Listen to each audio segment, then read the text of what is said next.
حضرت جابر بن عبداللہ رضی اللہ تعالیٰ عنہ سے روایت ہے کہ رسول اللہ صلی اللہ علیہ وسلم نے مدینے میں 9 سال قیام فرمایا اور اس دوران حج نہ کیا۔ پھر 10ویں سال آپ نے لوگوں میں حج کا اعلان کرایا کہ رسول اللہ صلی اللہ علیہ وسلم حج کا ارادہ رکھتے ہیں۔ بہت سے لوگ مدینہ پہنچ گئے، ہم آپ کے ساتھ روانہ ہوئے، حتیٰ کہ ہم ذوالحلیفہ پہنچے تو اسماء بنت امیس رضی اللہ تعالیٰ عنہ نے محمد بن ابی بکر رضی اللہ تعالیٰ عنہ کو جنم دیا۔ انہوں نے رسول اللہ صلی اللہ علیہ وسلم کو پیغام بھیجا کہ اب میں کیا کروں؟ آپ صلی اللہ علیہ وسلم نے فرمایا، غسل کر، کپڑے کا لنگوٹ باندھ کر احرام باندھ لے۔ رسول اللہ صلی اللہ علیہ وسلم نے ذوالحلیفہ مسجد میں نماز پڑھی، پھر اونٹنی قصفہ پر سوار ہوئے، حتیٰ کہ جب آپ کی اونٹنی آپ کو لے کر بیدہ کے مقام پر سیدھی کھڑی ہو گئی تو آپ نے توحیدی تلبیح پکارا، میں حاضر ہوں، ہر قسم کی حمد، تمام نعمتیں اور بادشاہت تیری ہے، تیرا کوئی شریک نہیں۔ حضرت جابر رضی اللہ تعالیٰ عنہ بیان کرتے ہیں، ہم نے تو صرف حج کی نیت کی تھی، ہمیں عمرے کا پتہ نہیں تھا، حتیٰ کہ ہم آپ کے ساتھ بیت اللہ میں پہنچے تو آپ نے حجر اسود کو چوما، 7 چکر لگائے، 3 میں رمل کیا، ذرا اکڑ کر دوڑے اور 4 میں چلے۔ پھر آپ مقام ابراہیم پر آئے تو یہ آیت پڑھی، مقام ابراہیم کو جائے نماز بناؤ۔ آپ نے وہاں 2 رکعتیں پڑھی اور مقام ابراہیم کو اپنے اور بیت اللہ کے درمیان رکھا۔ اور ایک دوسری روایت میں ہے کہ آپ صلی اللہ علیہ وسلم نے پہلی رکعت میں سورہ کافرون اور دوسری میں سورہ اخلاص پڑھی۔ پھر آپ حجر اسود کے پاس آئے اور اسے چوم کر دروازے سے نکل کر صفا کی طرف تشریف لے گئے۔ جب آپ صفا کے قریب پہنچے تو یہ آیت تلاوت فرمائی۔ ترجمہ: صفا اور مروہ اللہ کی نشانیوں میں سے ہیں، میں وہیں سے شروع کروں گا جہاں سے اللہ تعالیٰ نے شروع کیا۔ بس آپ نے صفا سے شروع کیا اور اس پر چڑھ گئے، حتیٰ کہ آپ نے بیت اللہ دیکھا۔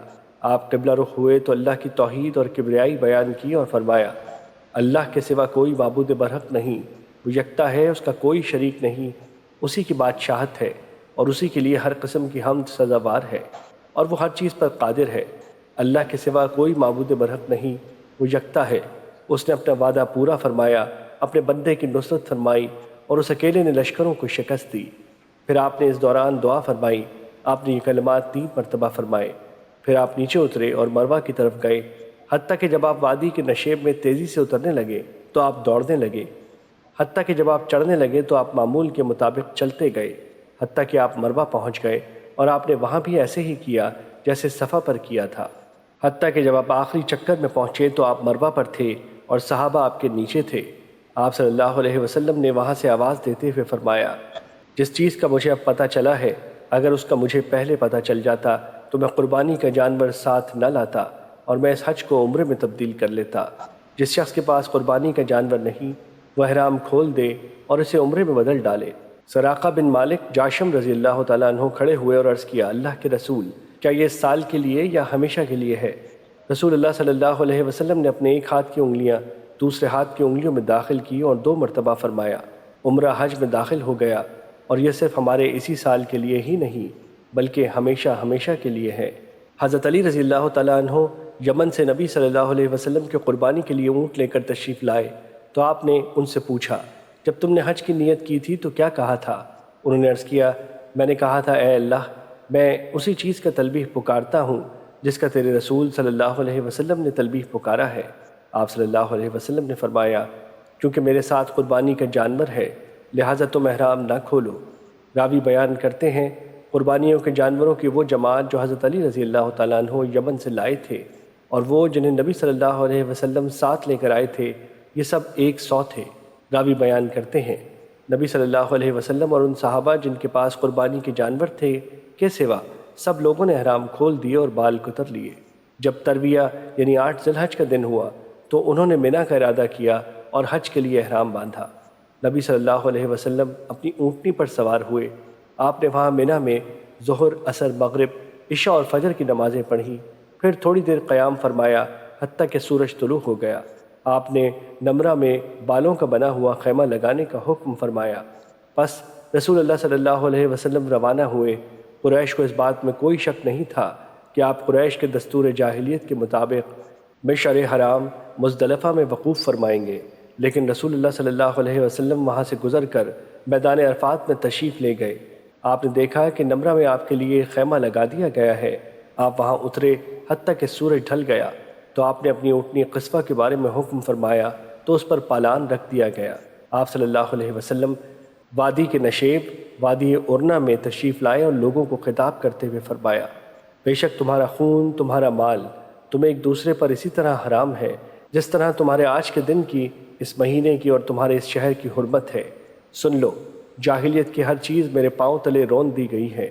جاہلیت کے خون یعنی قتل بھی ختم کر دیے گئے، اور ہمارے خون میں سے پہلا خون جسے میں ختم کر رہا ہوں وہ ربیعہ بن حارث کے بیٹے کا خون ہے، اور وہ بنو سعد قبیلے میں دودھ پی رہا تھا کہ قبیلہ حذیل نے اسے قتل کر دیا، اور جاہلیت کا سود ختم کر دیا گیا، اور ہمارے سود میں سے پہلا سود جسے میں ختم کر رہا ہوں وہ عباس بن عبد المطلب کا ہے، وہ مکمل طور پر ختم ہے۔ عورتوں کے بارے میں اللہ سے ڈرتے رہو، تم نے انہیں اللہ کی امان و عہد کے ساتھ حاصل کیا ہے، اور اللہ کے کلمے کے ذریعے انہیں حلال کیا ہے۔ ان پر تمہارا حق یہ ہے کہ وہ تمہارے بستر یعنی مسکن پر کسی ایسے شخص کو نہ آنے دیں جسے تم ناپسند کرتے ہو، لیکن اگر وہ ایسے کریں تو پھر تم انہیں ہلکی سی ضرب مار سکتے ہو، اور میں تم میں ایک ایسی چیز چھوڑے جا رہا ہوں، اگر تم نے اسے مضبوطی سے تھامے رکھا تو پھر تم گمراہ نہیں ہوگے، اور وہ ہے اللہ کی کتاب، اور تم سے میرے متعلق پوچھا جائے گا تو تم کیا کہو گے؟ انہوں نے عرض کیا، ہم گواہی دیتے ہیں کہ آپ نے پہنچا دیا، حق ادا کر دیا اور خیر خواہی فرمائی۔ آپ صلی اللہ علیہ وسلم نے انگشت شہادت کو آسمان کی طرف اٹھایا اور اسے لوگوں کی طرف جھکاتے ہوئے 3 مرتبہ فرمایا، اے اللہ گواہ رہنا، اے اللہ گواہ رہنا۔ پھر حضرت بلال رضی اللہ تعالیٰ عنہ نے اذان دی اور پھر اقامت کہی تو آپ صلی اللہ علیہ وسلم نے ظہر پڑھائی، پھر اقامت کہی تو آپ نے عصر پڑھائی، اور آپ نے ان دونوں نمازوں کے درمیان کوئی نماز نہ پڑھی۔ پھر آپ سواری پر سوار ہوئے حتیٰ کہ وقوف کی جگہ پر تشریف لے گئے۔ آپ نے اپنی اونٹنی قصوہ کا پیٹ چٹانوں کی جانب کیا، اور جبل المشاط پیدل چلنے والوں کی راہ میں واقع ریتیلے تودے کو اپنے سامنے کیا، اور قبلہ رخ مسلسل وقوف فرمایا حتیٰ کہ سورج غروب ہونے لگا۔ تھوڑی سی زردی رہ گئی حتیٰ کہ سورج کی ٹکیا غائب ہو گئی۔ آپ صلی اللہ علیہ وسلم نے حضرت اسامہ رضی اللہ تعالیٰ عنہ کو پیچھے بٹھایا اور وہاں سے چلے حتیٰ کہ مزدلفہ تشریف لے آئے۔ آپ نے وہاں 1 اذان اور 2 اقامت سے مغرب اور عشاء کی نمازیں پڑھیں، اور ان دونوں کے درمیان کوئی نفل نماز نہیں پڑھی۔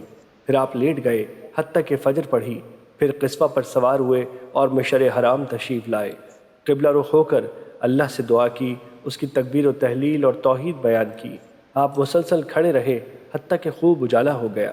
آپ طلوع آفتاب سے پہلے وہاں سے چل دیے۔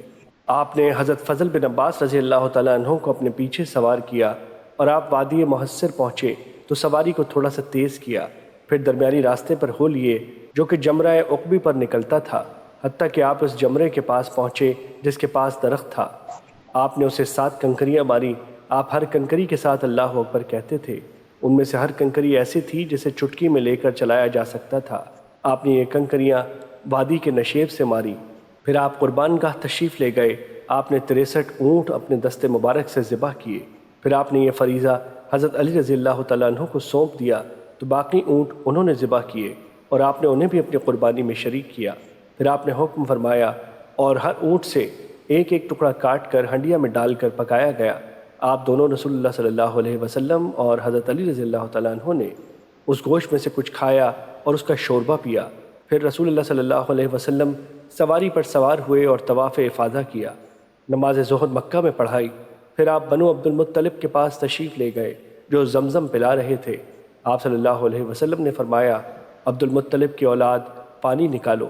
اگر یہ اندیشہ نہ ہوتا کہ تمہارے پانی پلانے کے اس کام میں لوگ تم پر غالب آ جائیں گے تو میں بھی تمہارے ساتھ پانی کھینچتا۔ انہوں نے آپ کو ایک ڈول پانی دیا تو آپ صلی اللہ علیہ وسلم نے اس میں سے نوش فرمایا۔